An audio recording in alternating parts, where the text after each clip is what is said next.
Today we're talking all about something that a lot of families are quietly dealing with, often without realizing it, mold in the home and what it can do to our health.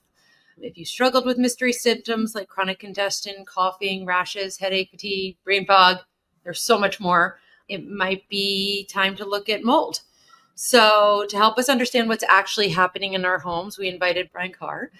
Brian is second generation indoor environmental consultant, co-founder of We Inspect, creator of Mold Finders, and the host of Mold Finders radio podcast. He's a trusted resource for many, including Natasha. So you could talk about your experience. Very much so. Brian from We Inspect and his whole team, they have come out and they inspected our home when there was suspect of mold, and we found mold. And I found that the remediation companies did not like working with them because they would come back and say there's still mold even after they would remediate and say it's not clean yet. And they would say, oh, their standards are too high, which would always frustrate me. And I'd say, well, I don't want any mold.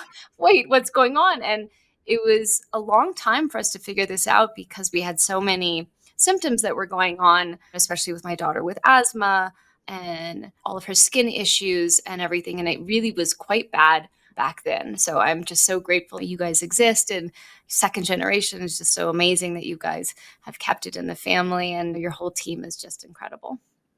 Well, I appreciate that. Thank you. And thank you for having me on. I'm excited to chat about it. Yes. So we're going to get into how mold can show up in symptoms, what to look for in your house, how to think about testing and remediation, and really important, what you can do if you know there's a mold problem, but you can't just pick up and move, which unfortunately is the case for so many. So Brian, thank you for being here and helping us demystify all of this for the parents and adults listening. So, how big of an issue is mold? I mean, obviously you see all of it, but realistically speaking, most of us have mold. What's the deal? I will tell you from my perspective, and obviously this is the world I live in, right? But I'm also very tied into the health side of this functional medicine because I just like yourself, Dr. Beck, and a lot of other people, I'm connected with so many of you, right? And what I see, especially recently, is the awareness of environmental triggers are much more aware than it used to be. And the understanding that your body reacts to things, and it doesn't only react to stuff happening inside your body, but it reacts to things that are entering your body from the outside. You eat, straight to your gut. You drink water, straight to your gut. You put stuff on your skin, straight on your skin. That's where it goes. Now, it will have a downstream, obviously. There'll be secondary effects, but the immediate area of impact is one body system. Air is different. The air that's around us immediately impacts 3 different body systems. It's the only thing that does. And when I think of it from that perspective, I think that the air around us is the most important thing of all the 3 things. And I actually think a lot of times that food gets the majority of the blame for toxins and stuff. And I just don't really believe that when I see the environments that people are in and I understand the frequency and how it impacts the body. So the first one everyone would think is your lungs, right? You breathe, goes to your lungs. So that's the easy one, right? Goes directly there. The second one is when you breathe through your nose specifically, you have postnasal drip that will ultimately feed directly into your gut.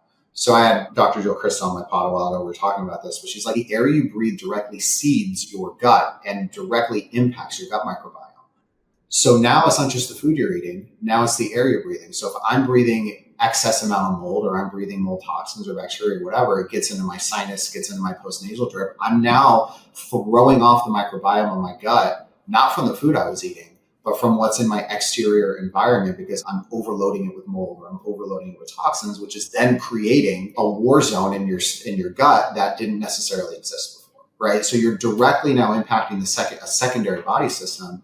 And the gut, as we all know now, and how it's like the brain of your immune system and how it really triggers a lot of things, it's a very, very big impact, right? And then the third piece is your skin. It settles on your skin. This is the air around us, right? And then you have skin absorption. So if you think of it that way, the air is directly attacking us from 3 different places in our body all the time, as opposed to food and water and other things. And then you think about the frequency of air, right? 24/7 on your skin.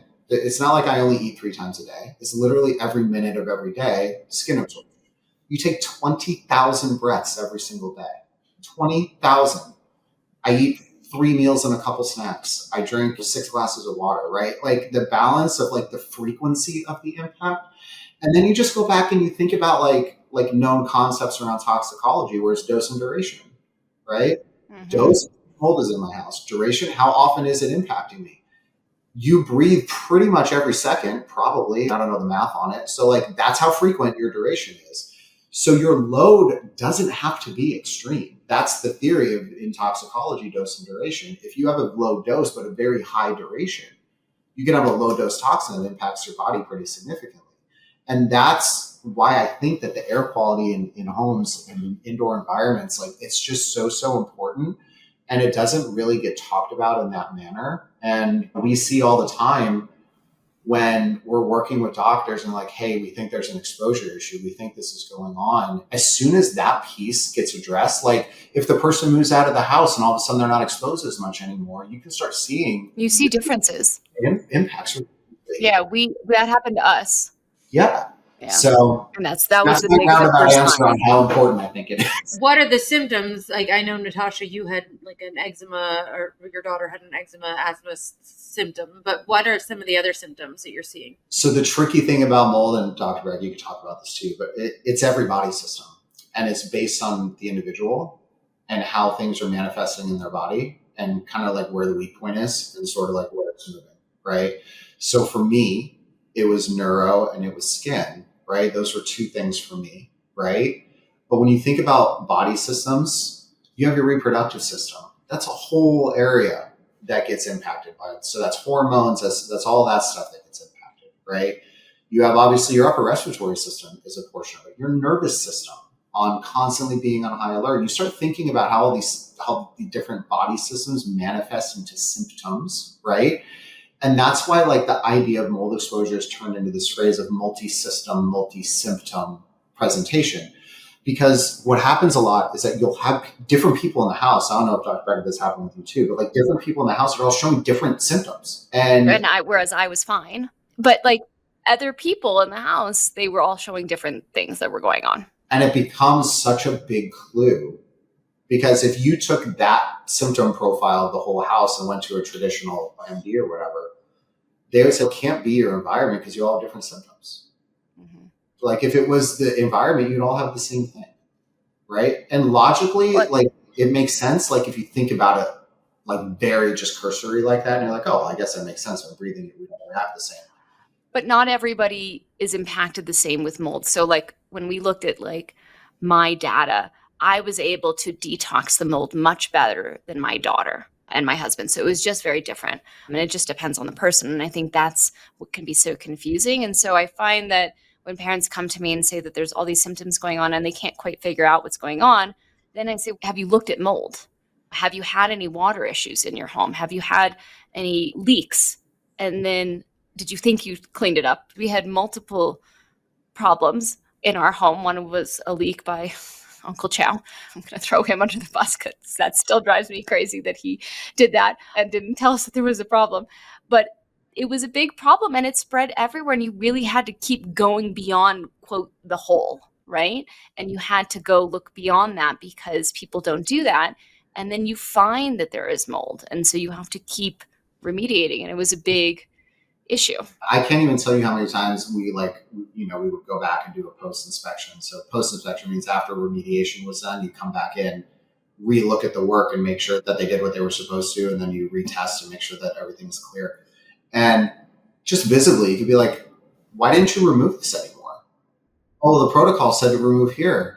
But it also said for you to use your eyes, and if you see more water damage or discoloration or something, to keep going. It also said that. Like, did you not read the next bullet point? Because we can't on our end know how far something is spread behind the scenes. There's no way to really know that until you open it up, right? So what we do is we write protocol for what we think the bare minimum needs to be based on what we're seeing. If there's more there, you have to keep going, right? And like one of the biggest mistakes is that they'll come in and they'll just look at the protocol like it is black and white iron state. I'm only removing X and that's it.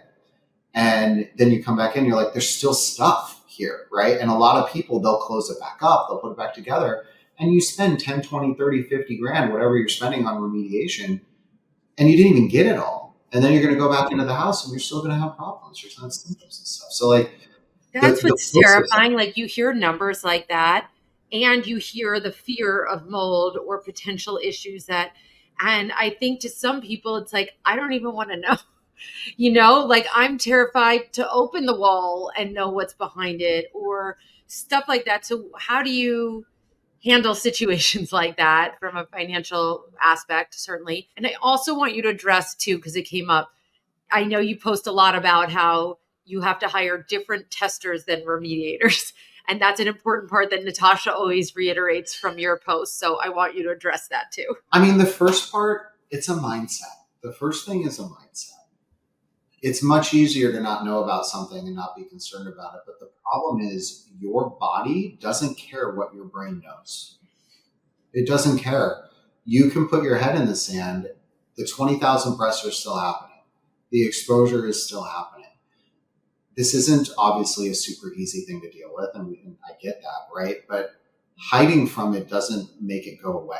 And like the thing that we really try and guide to do is that we prioritize stuff too. It's like, hey, we found these things, but like, let's just say, for example, we found 10 things in a house.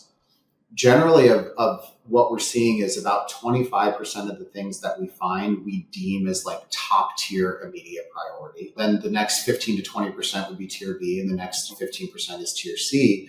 So, of everything that we test, we're generally seeing about 50 to, I don't know, like 50 to 60% of it, something that is an elevated abnormal mold issue. And then of that subset, a smaller portion of that is more severe than other portions, right? And so like our approach coming into this and the way that we actually work now, Dr. Beck, as opposed to when we worked initially, is that we've now kind of reformatted how we do this because we know the data is so important. You have to see it all. And what every other inspection company does and what we used to do, which we've transitioned off of because we feel the data is more important, and if we don't have it, then we can't guide people properly, is all the other companies now, they charge by test, right? This test is this much, this test is this much. And so if you go through a house and it's like, hey, I found 20 things we need to test, you as the person on the other end, you're like, 20 individual tests that cost X amount of dollars.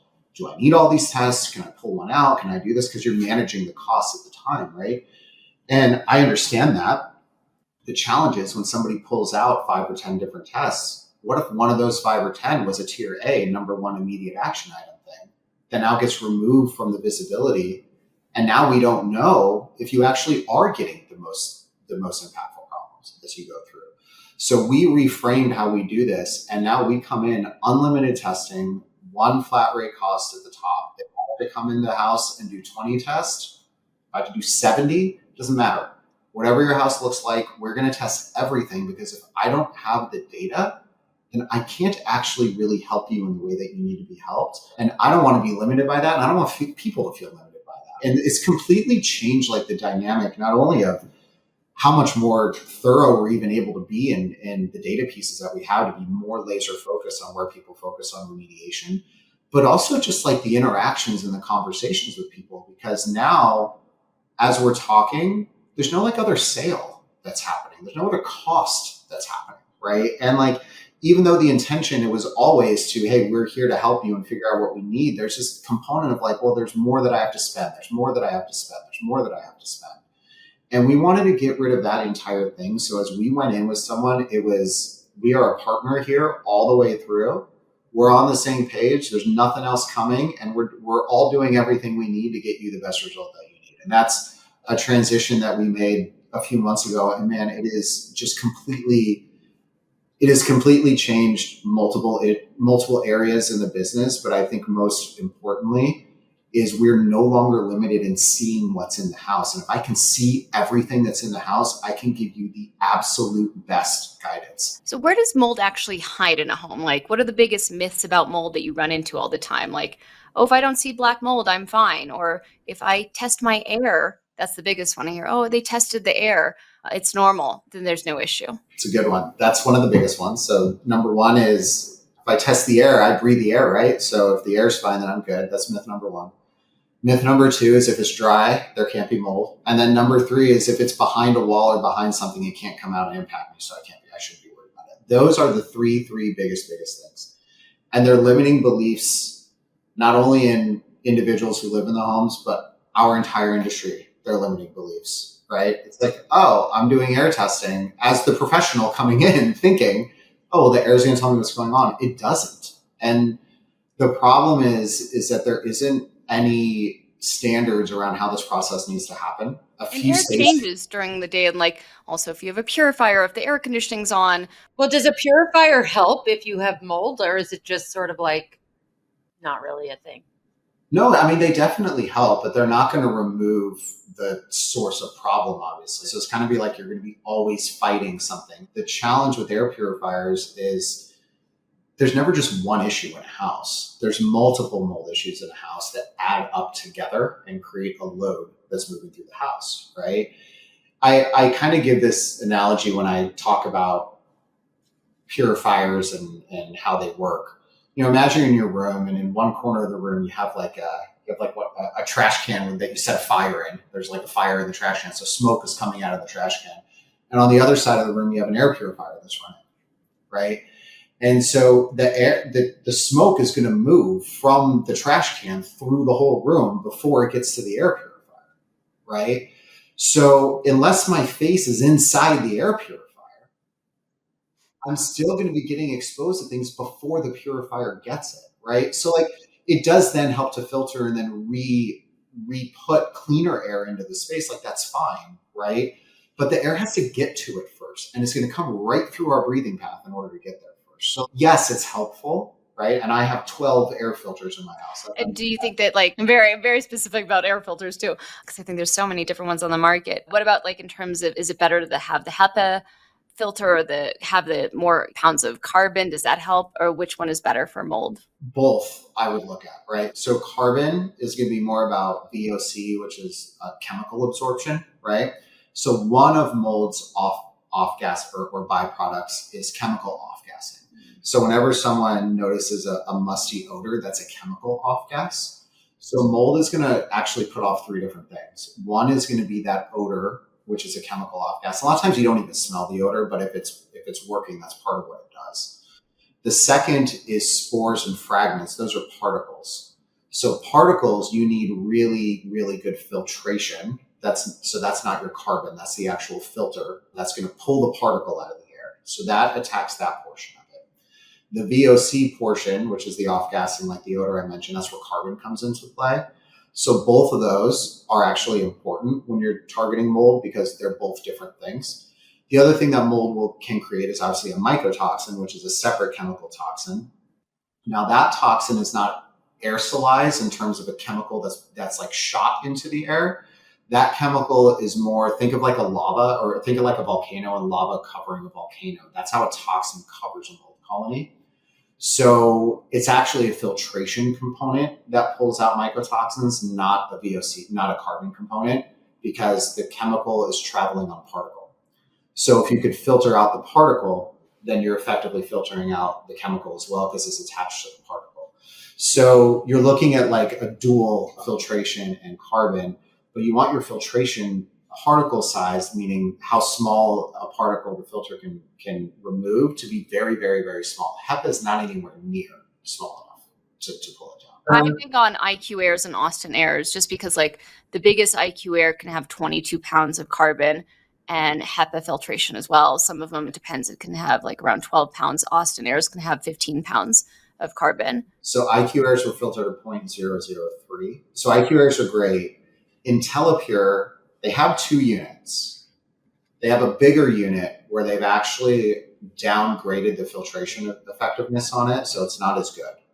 So their bigger unit doesn't filter to as small of a particle size as their smaller unit does. Their smaller unit is called the compact unit. That's what it's called. Right now, I don't know why, they're like stupid cheap. It's like 200 and something bucks to get one of these things. That's the compact one, is the one you recommend? Yeah, that's the one that I have. $219. That's. Does it say how many pounds of carbon it has? Look that up and add that. I don't have that stat at the top of my head. These are random things that I have in my head. If I was ranking the importance of the carbon to the filtration size would be much more important. If right, for mold, that makes sense. My goal is mold. So what are like 3 to 5 sneaky places that mold loves to hide that we're not checking? Like obviously we're checking under the sink. I always tell people to put like a silicone mat under the sink. So at least if it does leak, it's not going into like the wood. I will tell you, in my place, that saved 2 of my cabinets from having to be ripped out. Right. Yeah. I Like have a silicone mat under every sink, I've learned. every single one, and it saved me two full cabinet rip outs from having that. Like it's so easy to do. Okay, so areas where it's kind of sneaky. So I'll give you a few. So sink cabinets are probably my main really sneaky one, and the reason is you have multiple water sources in the same place. So again, water is what mold needs to grow. The big caveat here is it doesn't need it to stay. So this is the thing where we talked about earlier, like if you don't have water, like if there's no water, there can't be mold. That's not true. It does need it to grow though, right? So it's like you water a flower, like a seed, flower grows, right? You stop watering the flower. You just say, I'm not watering the flower anymore. The flower doesn't just like disintegrate into little heavenly sparkles and go off to nowhere, right? Like the flower stays there. It becomes really dry. It starts to kind of fall over, right? As it starts to kind of dry out and die. The leaves start falling off. You touch it, it starts breaking into teeny tiny pieces because it's lost all of its moisture. That's exactly what happens in mold colonies. So when the water goes away, it actually is able to spread more easily through the house because now the entire structure can be just like imagine like you flick it and the whole thing breaks into a million billion tiny pieces. Like that's kind of what happens at that point. So it's areas where, you know, moisture occurs, right? I mean, that's like kind of the highlight. And so we think about those. So sinks for me, like I got dropped down in front of a house and like the voice of God was like, you have to go in this house. You can only look at one place. And if you don't find mold, your life is over when you walk out of the house, right? I would be looking in sink cabinets. I would make the deal where I would lump all sink cabinets into my one place and I would go into a house and I would look under all the sink cabinets and I would probably find one of 3, one of 4 probably has something going on. Wow. Yes. So that's the first one. But the thing is, it doesn't always show up like mold on the surface in the cabinet. And so this is kind of the thing. And why these rubber mats are so helpful, obviously, because they don't allow the moisture to penetrate into the cabinetry. But in a cabinet, you have your product bottles. All of your product bottles' base ingredient is water, every single one. So when we have product rings all over the floor of our cabinet, where we set everything in our cabinet, and then you highlight those to a client when you're running through stuff, like, oh, but that's not a leak, that's product bottles. Almost like they're upset that you brought it up, like you're trying to do something. It's like, let me tell you a story. In an apartment I lived in, this is a real story. I went under my sink cabinet to grab something one day, and I saw a product bottle had exploded, pressure exploded or something. And I was like, oh my God, what happened under here? And so I pulled everything out and there was mold all over the place under my cabinet. Gotta be kidding me. It wasn't even a leak. It was my product bottle that exploded, right? And so I seal it up and I'm getting handled. But then I look at what the product bottle was and I swear to God, the product bottle was a mold cleaning tile spray for bathroom. And then you look at the back ingredient and it's 1% whatever the active ingredient is. It's like 99% water. That's what every single one of these things are. So every one of them is a water source. You then have your plumbing lines that run under there. And then you have from your backsplashes where water can come down the wall. There's just like so many ways that water can get under a thing. So sinks would be number one. That would be where I go to next. The next place that I would think of is, again, high water areas, right? So I'd be bathrooms and I'd be looking around toilets and showers. If everyone listening to this went and looked through every bathroom in their house, and what you did is that you go next to your shower and your tub, you look at the baseboards next to your showers and your tubs. In one of your bathrooms, I almost guarantee that you're going to find bubbling material on your baseboard at the bottom of the baseboard where it meets the floor, or you're going to see some like staining or discoloration on your baseboard. And what that means is water is getting out from your shower into the wall next to it. And it may only be happening from splashing and dripping and stuff out. It may not even be a leak from behind the wall. It doesn't matter. Your house doesn't care where it came from. And so this is like a really big problem in kids' bathrooms all the time. It's like, where are the kids' bathrooms? Like you want to get number 2? Parents' bathrooms, because it happened to mine here. The kids would splash, and then on the board it bubbled, and I was like, oh, so I had to remove the board. Luckily, it was nowhere else. It was just like the board, because then it was like outlined. But I had to remove the board and replace it. Right. And it was so frustrating because it was about the splashing. I hate to tell you that I have a bubble and I haven't removed it. This is the thing. So like when we look at stuff, that is a clue. Because you get the question like, how do we know if there's mold enough? And I said 20 places, however many places. Like, how do you know if it's hiding, if it's not all over the place, you know, and if it's not black and visible, which you asked earlier? Like, this is how. So there's really only 5 visual types of water damage. Like they all categorize into one of 5 things. And so it's staining, which is obvious, right? Then there's warping or bowing or buckling or something like that. So it's a lot of time in floors, floor will be warped, or you might even see a baseboard that's like kind of pulling off a wall a little bit or something like that. So like that's a clue, because when water gets into something, it'll swell it up, right? So that's a clue. We mentioned bubbling, right? So again, you see bubbling paint, you see bubbling material. You see that a lot on baseboards and cabinet floor panels, like areas where there's moisture and drips and things that occur in those areas. Cracking and peeling is another big one. So like you're looking at a wall and the paint is smooth, and all of a sudden the paint's like kind of cracking and it almost looks like a dry lake bed, kind of like you can envision like a dry lake bed where you see like the ground's all cracked kind of in a way, like that can look like that on walls. And then rust and like corrosion. Like it's it. Like it's the 5 signs of hidden mold growth. I've been talking about it for 10 years. That's it. I'm just curious how many people listening, including myself, know of those things already in their home.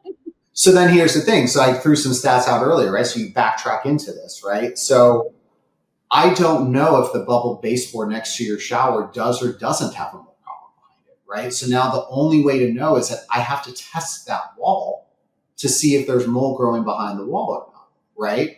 And so by, again, lumping everything in the way we do it now, where we just test whatever we need based off of our assessment, and there's no other decisions that have to be made by anybody, we now know, here's our 5 signs of hidden mold growth.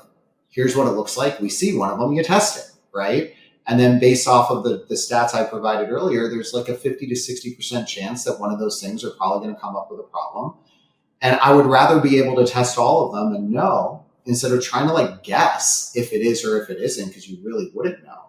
And maybe that area next to your shower is fine, but maybe the one in your kid's bathroom is not. But they look exactly the same on the baseboard in the front and you wouldn't know, right? So this is how we kind of dial in and go through the house. So like my team is effectively trained to be Neo from the Matrix and look at ones and zeros as they're looking through the house.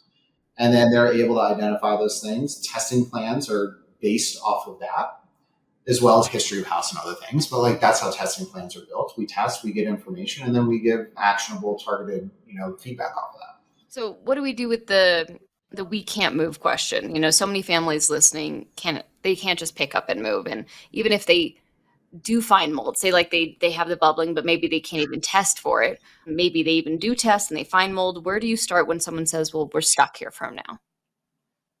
Yeah. The first thing I say is this, actually, and I think that a lot of people have this misunderstanding that it's only their house that's the problem. When someone says, I feel stuck here, it's almost with this subcontext that like, if I could only go somewhere else, it would be better, right? And what I say to that is every single house has mold problems in it. Every single one. Now, some are worse than others, obviously, right? There could be, scales, right? But like every house has something going on. And so it's not that like I can't leave, because if you left and went somewhere else, I actually think you're in a worse position in a lot of cases, because you don't know the history of the house at that point that you're moving into. Like if you've been in your home for any period of time, even just like 3, 4, 5 years or longer, you'll know like, oh, there was that one time that this thing happened over here. And when we do our onboarding with clients, we run our onboarding the same way the practitioner would run onboarding. Just like, what's your family history? What's this? What's that? What's that? Or whatever. For us, what's your home history? What's this? What's that? Like fill in the blanks, right? It was a very large, it was very extensive, but it helped because it made me realize, oh, there was that leak. Oh, there was that time when the toilet overflowed or whatever it was. And you think about those situations because you remember them in your home. Yeah. And then you think about if you went and bought something else. So what's the first thing that someone's going to do if they're selling a house? They're going to want to make the house look as good as it can look. And the first thing that they're going to do is like anything that has like weird staining, let's just paint that. Let's just put a fresh paint. And they're not doing it to hide stuff from you. They're doing it because they're selling you something. They're selling you something that needs to I didn't even think about that. And so what happens a lot of times is stuff gets covered up and you move into a new house and there's no way for us to know at that point. We could be as good as we are. But the reality is if the leak happened 5 years ago and it's not wet right now, and then you replace the baseboard and then you painted everything, there's no way that we would know. The thing when it comes to like the conversation when someone says I can't move, it's a money thing. That's why people say that, right? And so then there's this fear of, well, what's this going to cost to fix this? And I would rather move somewhere else versus stay here and fix whatever. The first thing we answer, you're going to have to fix things somewhere else too, but you're not going to have as good of an idea. That's the first thing.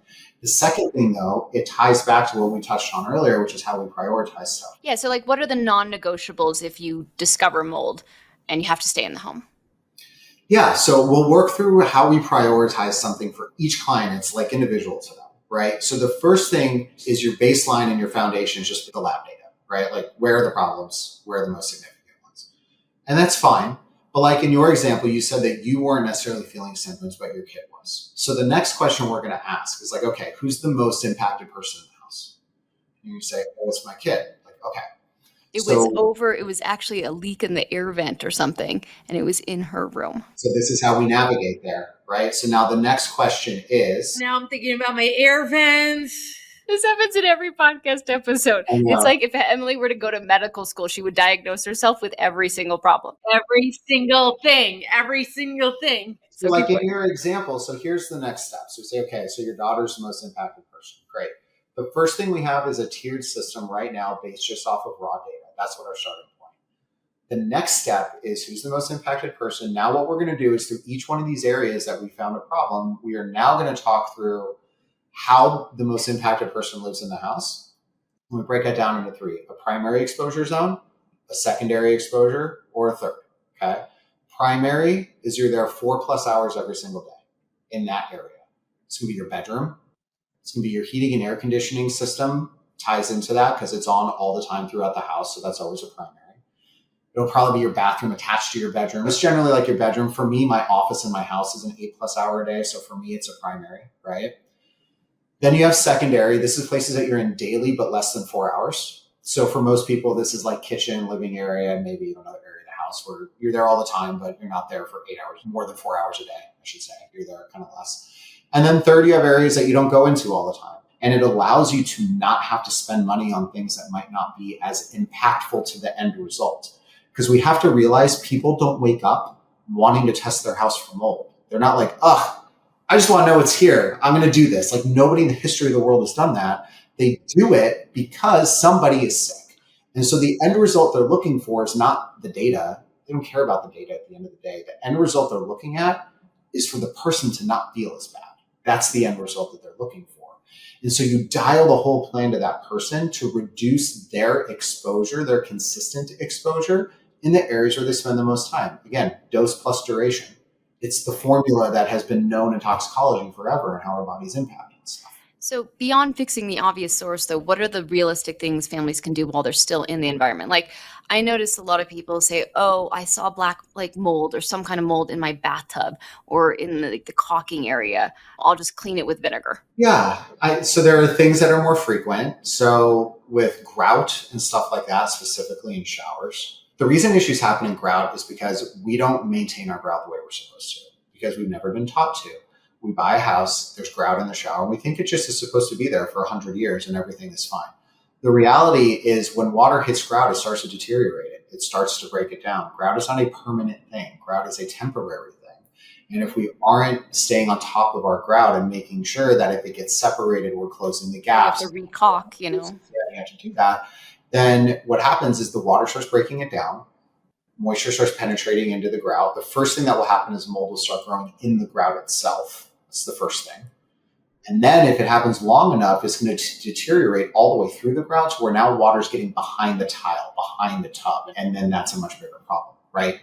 So with like shower stuff, cleaning and replacing grout can be your phase one in, right? If you do that and you see that it's constantly coming back, it's probably already penetrated behind and now it's coming from the backside forward instead of the top side down. Is that considered a maintenance issue for like a landlord? They're not going to do that regularly. And I don't think there's any laws that say they have to do specific things in terms of maintenance. There's also things in a lot of lease agreements that put the maintenance on the occupant. So it's like, you're supposed to tell us if you're supposed to, oh, you didn't clean your house enough. And that's why there's mold. Like the things that people say are just like crazy. I have a good relationship with my landlord. I rent my place and he knew what I did when we came in, and he was like, "Hey, I actually really like this because it's a family house and they have their kid. They want to leave it to their kid in 10 years." He's like, "You'll make sure my house is taken care of, right?" And so things come up, and I bring it to their attention, and I do things on my own, right? And it's a good relationship, right? I know that's not the same for most people, but that's what I have. But like small things you can do is, again, the end reaction is our health triggers, our results, right? So then you reverse engineer what's causing that, and you start working backwards. All the way backwards is there's mold in my wall and I have to remove it. That's all the way at the start of the chain, right? But if you start at your face, at your nose and your mouth, and you say, what's the step right before nose and mouth, right? That's whatever's floating in the air, that what I'm breathing. So now that's the part, as you're reverse engineering it, what can I do here? And so if I'm thinking of that, there's a couple things you do. One, air filters we talked about. They are helpful. They don't solve the problems, but they are helpful as a part of a maintenance and reduction. Second thing, the reason that stuff gets up into our face is because it is aerosolized from settled particle on surfaces in the house.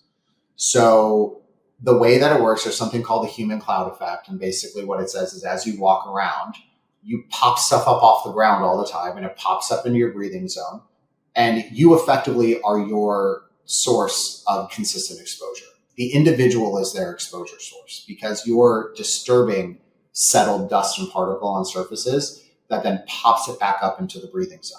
I think I did a poster story on that, Emily. Remember where I showed like the light, and I'm like, you could see all the specks when you move the pillow or you're not dusting. Like you can see all the dust and all the things that hang on to the dust. Right, and that's how we're exposed to this stuff. It's that, and it's that constant resuspension of particles. So I'm like, okay, what's the other things I can do with that being the thing I'm thinking about? And there's two things you can do. One, it's if the load of the particle is very heavy mold, let's say, then how can I reduce the amount of mold that's in my airborne space? Dilute your air. If you dilute the air, you're reducing the amount of mold that's in the airborne space. So when I say dilution, literally open your windows for 10 minutes. One window on the front of the house, one on the back of the house. You're going to get a natural airflow that's going to help do. It's a natural air flush, right? There are certain times where you feel that wind push through your house. There's other times where you might not feel it as much, depending on what's going on outside, but you're going to get a natural airflow. If you have sources in the house that are contributing to an increased amount of mold that's settled in the dust particle in your house, which is what's getting resuspended into your breathing zone, right?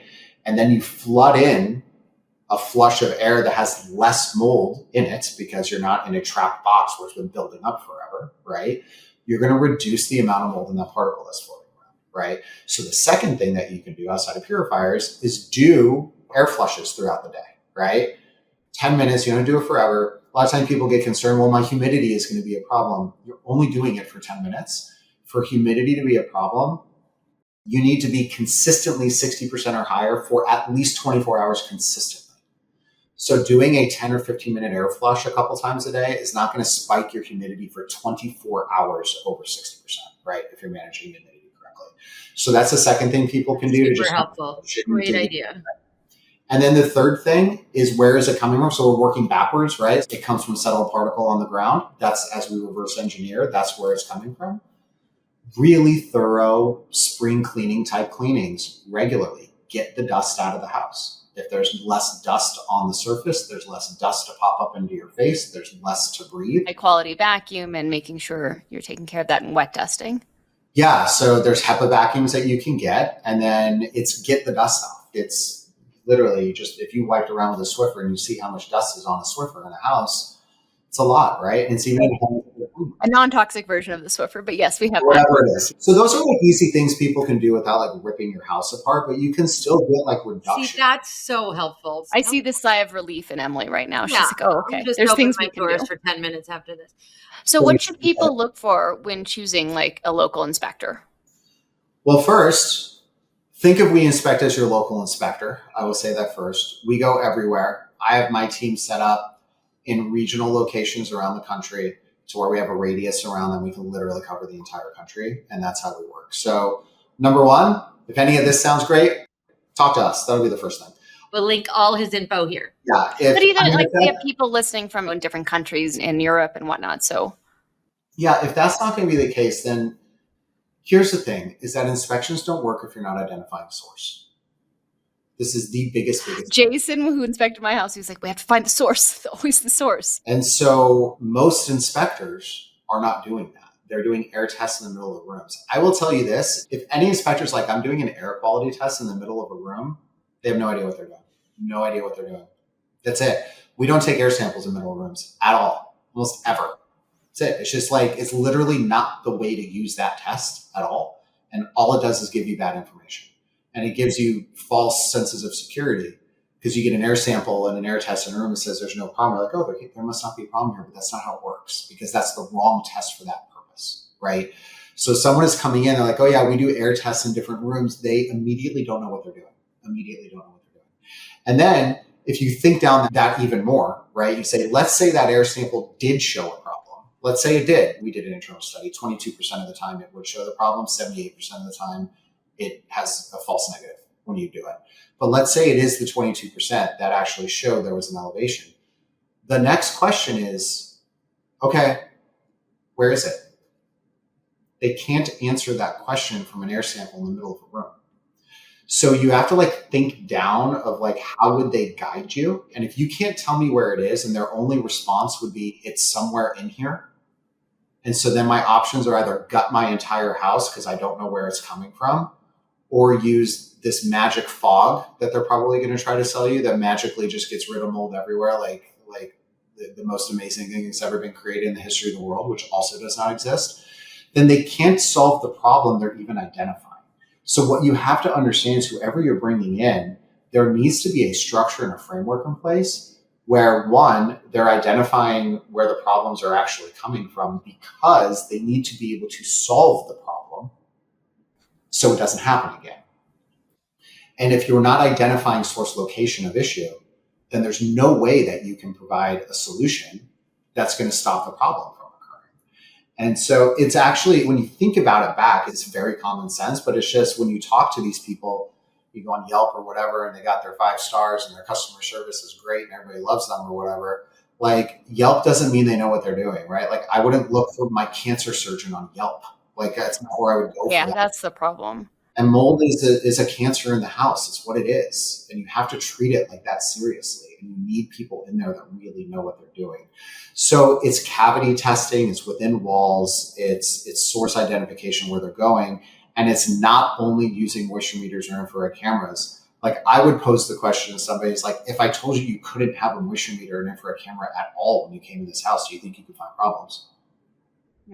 Great. I think I could find personally 80% of everything in a house if you took all my tools away.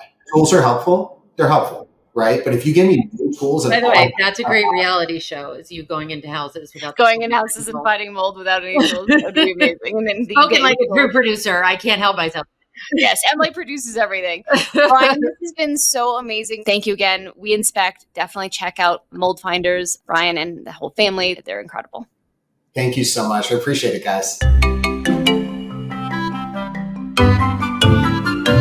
This podcast does not constitute medical advice or recommendation. Please consult your doctor.